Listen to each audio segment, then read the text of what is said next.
Have you holding your, you're holding your, Yeah. Yes. nothing for fanciness here. I thought we were Sci-Fi holding Channel. each Welcome to Sci-Fi Channel, hold your mic.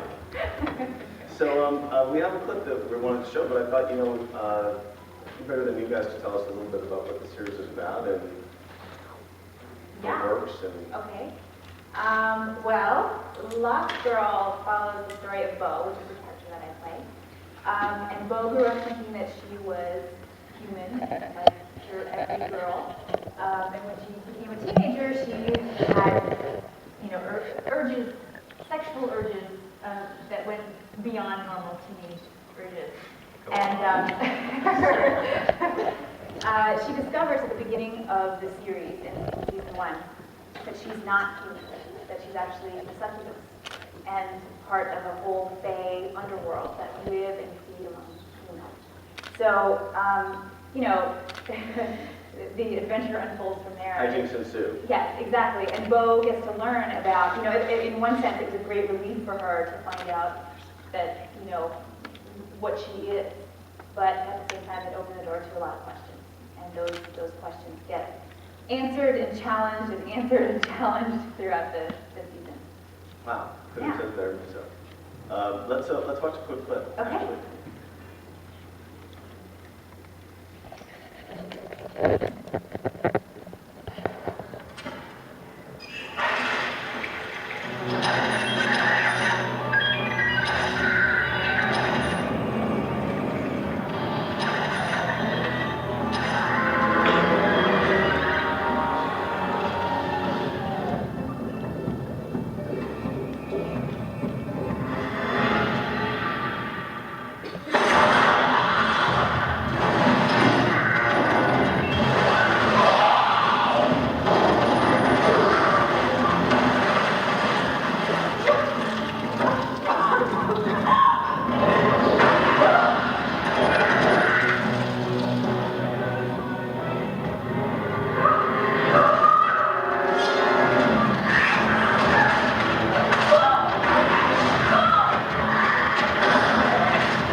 Especially for these episodes. It's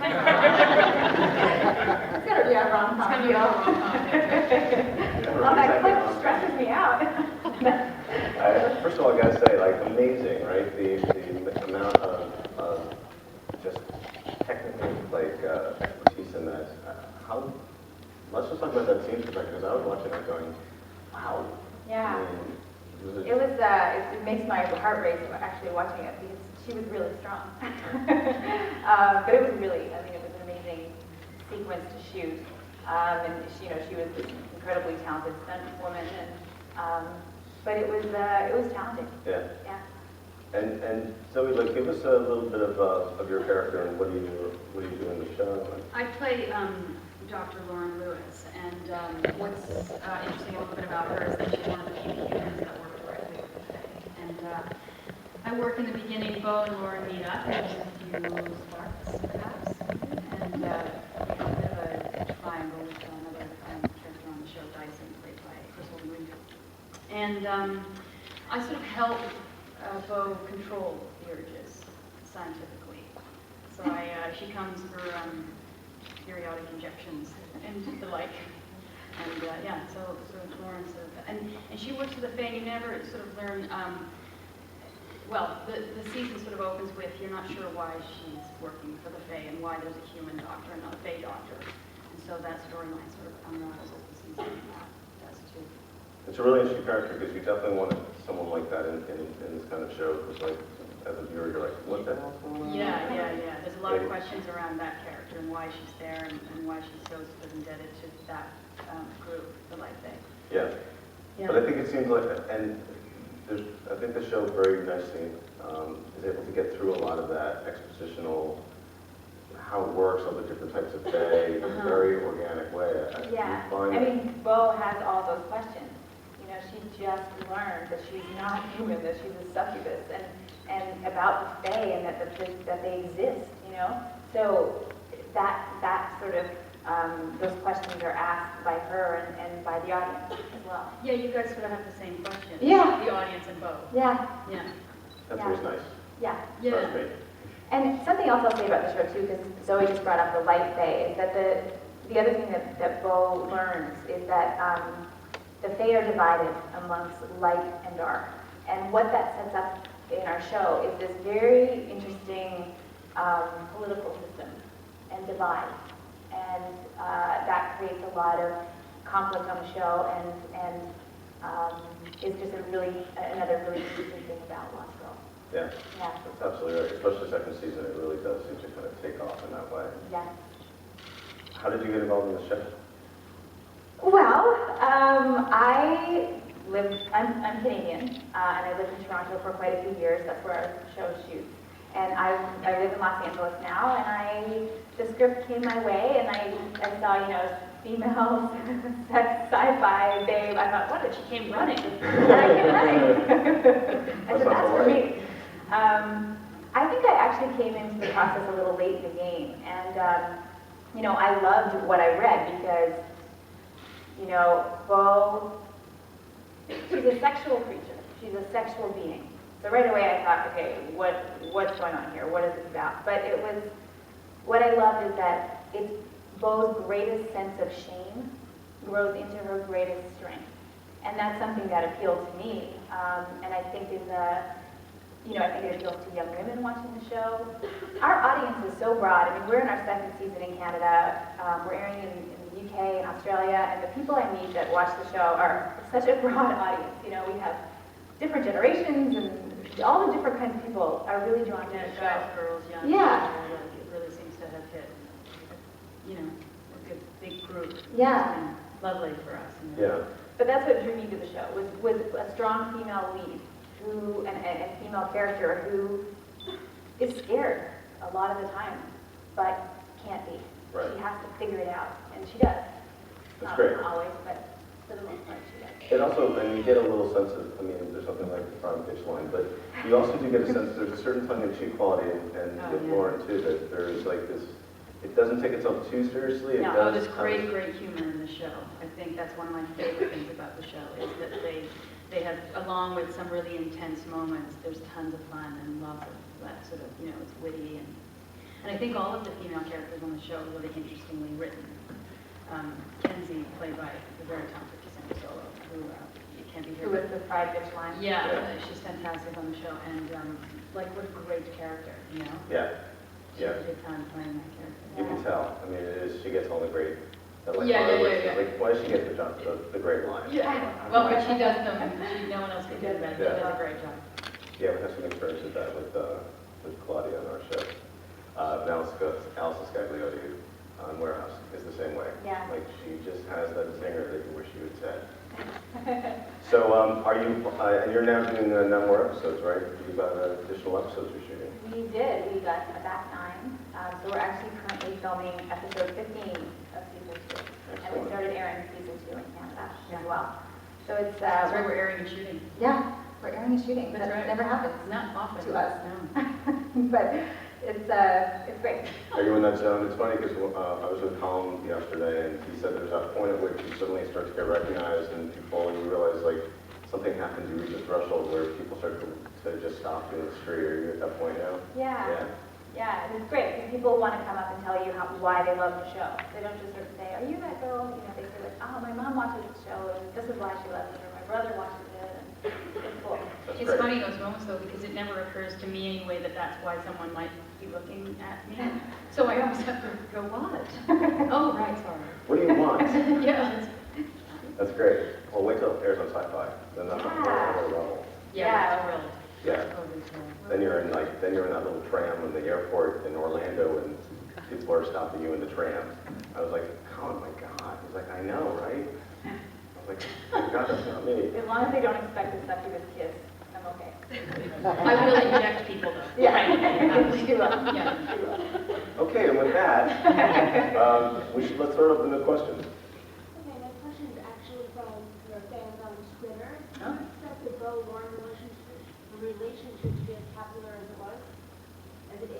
Did you guys hear that? Do you expect the?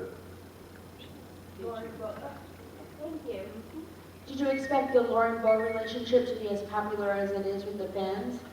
I certainly didn't. No, that came as a bit of a surprise. Yeah, it's been a great surprise too. Like what it's, but no, I know that blew up a little bit, didn't it? Yeah. I mean, for Zoe and I, it was really important, and we talked about it at the beginning, that this relationship be very real. This was a very, Bo is involved in a love triangle on the show, and we wanted this relationship to be a truthful relationship between these two women. I mean, And one's to stand human, up one's next not. to it. Yeah, exactly. It has to rival the other love relationship, and it certainly does. Yeah. And the fan response has been Yeah. amazing. Yeah. Yeah. Two quick ones. One is, with the action, the supernatural, the humor, do you think the show in a sense fills a void that's been there since Buffy went off the air? Buffy the Vampire Slayer went off the air? It certainly comes up like that as a comparison for sure. Yeah. So I think perhaps for some people it might. And I think the humor, it's funny because on the weekend I was watching reruns of Buffy all afternoon. But I think that the humor that existed on Buffy and how much the central characters cared about each other, that exists on Lost Girl too. I mean, these people and non-people really care for each other. And I think that that seems to be the biggest comparison, I think, that we get. So it's flattering. Oh, it's a huge compliment, I think. Yeah, if people feel that way. Yeah. You said in the airport, people stop me and tell you what they think of the show. What do they think of the show? What do they tell you? Oh gosh. People love the sort of political system, like I talked about a little bit, that exists. They love to kind of get angry at one side or the other.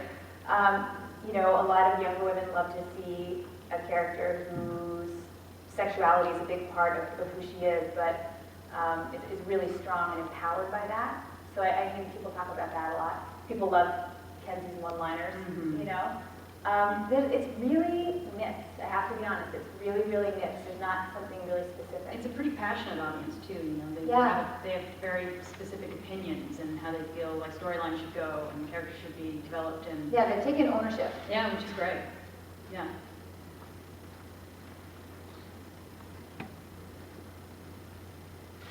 I got one from Twitter as well here.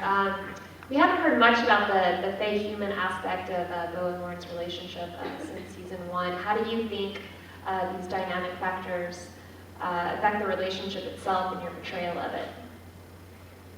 The Fae-human specific relationship? Yes. Well, it was really addressed in the first season. And it's a complicated relationship for that reason, for many reasons, but that. Yeah, I mean, there was primary the one. fear of Lauren being injured originally Yeah. by. I mean, Bo drains people to death is what she can do, which is not something she necessarily wants to do. Necessarily. Not necessarily, sometimes. But I don't know. I don't know how to answer that. Well, it kind of got, I mean, because Lauren is a scientist, and the whole, part of their whole dynamic, the beginning of it is that she comes to Lauren for help. And because Bo's character hasn't picked a side, that's a little awkward because Lauren's works for specifically the Light Fae. So I do begin to kind of help her out a little bit, and because I do, she becomes less of a worry that way. Yeah, and Bo, I mean, is so grateful. Someone that can actually help her control these urges. Like, this is a new thing for her. So the way that it sort of plays out in season 1, I mean, I don't know. They've kind of dealt with that, I think, the Fae human aspect of They it. do in the first season. Yeah, And and- it's not really addressed again. Yeah, it's not really addressed on a continuous basis. I had a question from Facebook, from one of the Facebook followers, who wants to know, how do you prepare yourself for these succubus? What kind of research do you go through? Or do you? Well, Do you really want to talk about what you did? Yes, we do. I can't talk about it, no. In terms of research, the human side of Bo that is really sort of the heart of who she is.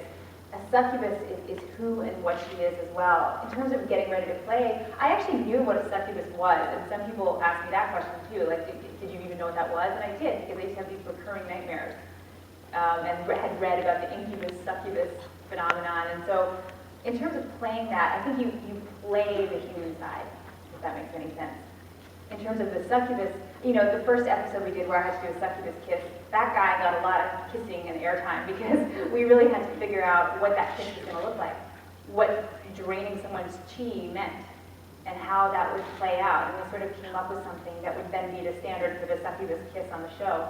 And now I've got it down. When people come on, I'm like, okay, this is what it is, this is what you do. But in terms of playing at succubus, I think that you played it the human side. Wow, Yeah. that's quite the day that guy had. He had a lot of lip time. A lot of people have quite the day on the I show. have one more question. So, you know, we've seen ghosts on TV, we've seen vampires, werewolves, and you know, this is very new with succubus. So, what is it about these supernatural, paranormal creatures that connects with audiences and makes something like Lost Girl popular? Why do you think that there is a need for it? Well, I think it lends itself to the world of play that we all still sort of, you know, the part of ourselves that likes to fantasize about sort of craziness and chaos and all of that. You know, it's a whole different world that you can really lose yourself in. And so I don't know what it would be specifically for everyone, but I feel like that's probably part of the draw of being able to kind of imagine yourself in that world that's nothing like the one we live in. Yeah, and I think that, you know, that supernatural world that Zoe's talking about, what appeals to the audience too is the central relationships between the characters. Like I said, they really care about each other. They're real relationships. It's real friendship. It's real heartbreak. It's real hurt. And then I just happen to fight a headless guy with a sword. And, you know, that's kind of part of our day. And we have to deal with that world as well. And I think it's such an imaginative and broad world, which is really cool. Mm-hmm. Excellent. Okay, well, thank you. They're going to be down here side of the stage for 10 minutes sort of to chat with you further, but thank you so much for being here. Thank you. We're excited to have you. Thank you. We're excited.